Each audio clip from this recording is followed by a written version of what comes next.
Hello, everybody. Louder. Yeah, that's the way.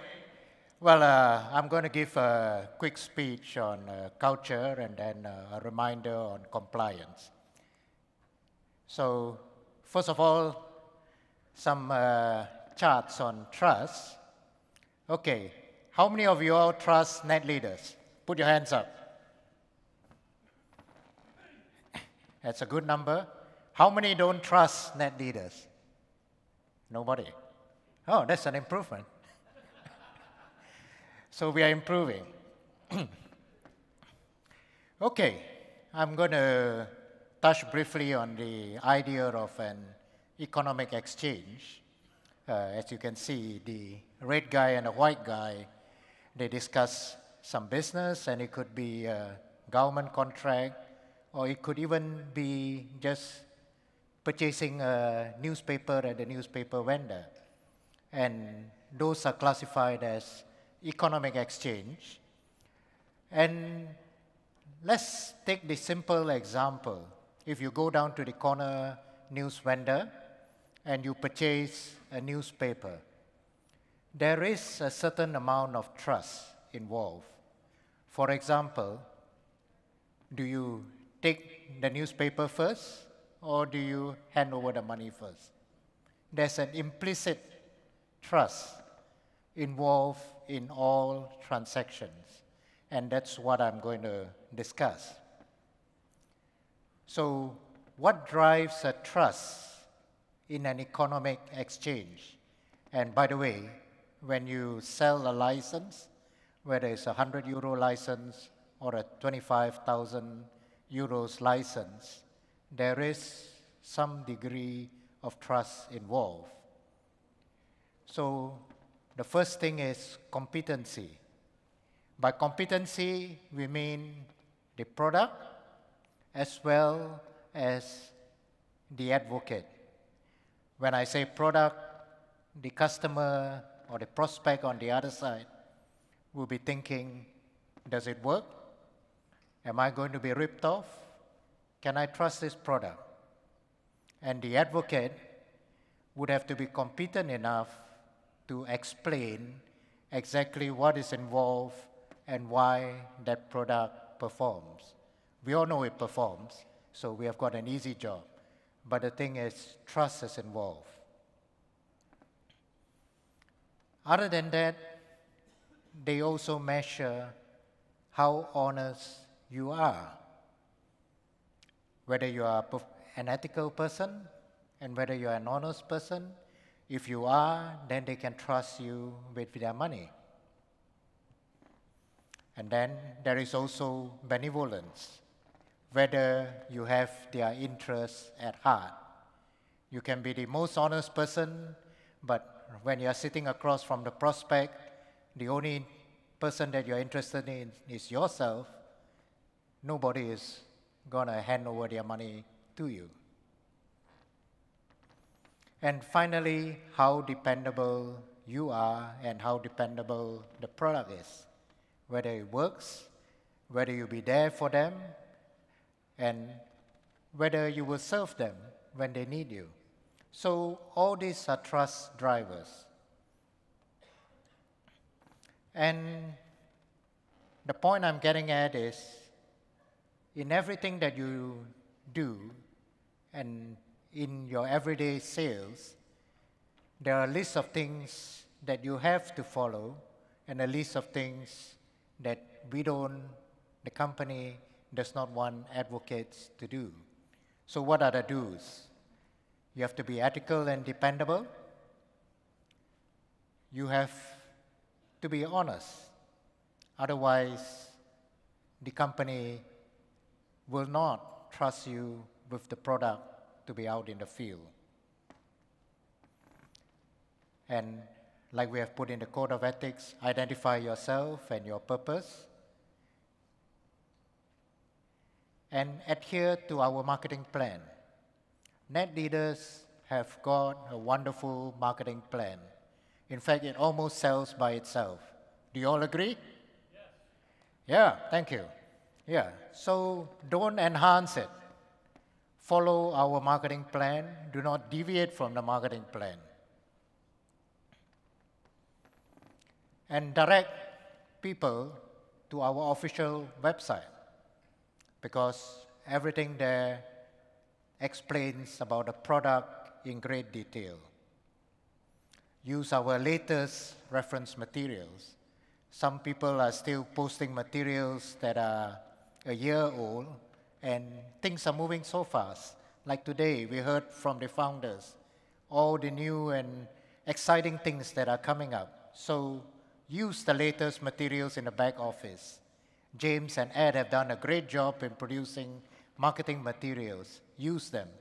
Don't post materials that are a year old or materials that contain information that are not correct. And it is also our duty to point out that there are risks involved. Not everything is risk-free, so the prospect will appreciate it if you tell them there are certain risks involved in the marketing plan or in the product. And advise prospects to purchase only what they can afford. Finally, act as an independent advocate. Do not go out to the field and pretend that you are an employee or you are a management of NetLeaders. So all our advocates are independent advocates. So behave accordingly. Now we go to the don'ts and what you're not allowed to do. First of all, do not make false or misleading claims about the product. Like I said, the product is a great product, so you don't have to exaggerate or you don't have to tell things which are not true. And of course, it's very important, we are not an investment company, so do not represent the product as an investment. We have written to many advocates telling them to take it down from their sites or postings. We are not an investment, and we'll get into trouble with the authorities if we represent the product as an investment. No price projections to be shown. We all love if the coin becomes 1,000 euros. We all wish it to be 1,000 euros, but we cannot post price projections on the website or on social media. Absolute no-no. Do not make claims about potential earnings. Do not tell the prospects you're going to make $1 million, because that's not true. And do not show your earnings to prospects.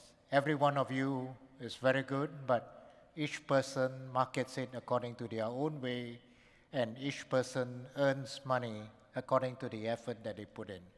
So we do not want people showing their earnings to prospects. Cross-sponsoring. Cross-sponsoring is strictly not allowed. Do not sign up people if you know that other people have brought them to an event. Do not sign up people when you know that they are already under another group or another sponsor. So this will be seriously dealt with.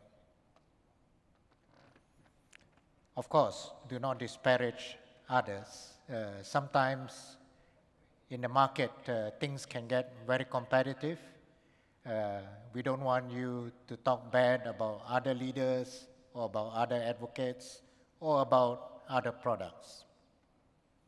And do not discriminate. No discrimination allowed based on gender, race, religion, or politics. So this is a repeat. If there are any rules violations, please inform support, and we will send out warning letters. If it is not acted upon, then we will take action. Anonymity is assured. I don't have to go through all the punishments that we can impose, but just suffice to let everyone know that I presented at the last event not to go on mass media or to speak to the press or to give TV interviews. And unfortunately, after the Dubai event, some advocates proceeded to do so, and we have suspended them. So we are serious about the laws and the rules and regulations of the company. We don't want them to be violated, and we want certain things to be handled by the company. If there's any mass media invitation to you, report it to the company, and the company would send the correct person to talk to the media. So please, please, please, don't violate the rules. Next, just to give you a chart, that's the KL Support Center. It started up in December 2017. They were training the staff there on how to handle calls and how to reply, and they were writing the procedures in various languages. 6 employees. So the initial team, all of them are Mandarin speakers, so they can deal with one of the largest markets in Asia, and that's China. We have also hired one Thai speaker, and we started support of China market, and we target to start Thailand and Vietnam in the second quarter. So the team is ramping up very fast. As I'm speaking now, they are hiring other people into the team. So eventually, the Kuala Lumpur office would serve the whole of Asia, and the Belgrade office, of course, will continue to serve Europe and cover for us as well. And the US office, once it starts up, then I think there will be 24 hours coverage. Because I'm based in Kuala Lumpur, so the focus is on KYC and compliance matters. The people we hired very well experienced to be able to handle that. If you look at the picture, the gentleman right at the left-hand side at the end is the head of the compliance in the KL office. He was the head of unit trust in OCBC Bank, a Singapore bank, so 10 years of experience, very experienced in KYC and compliance matters.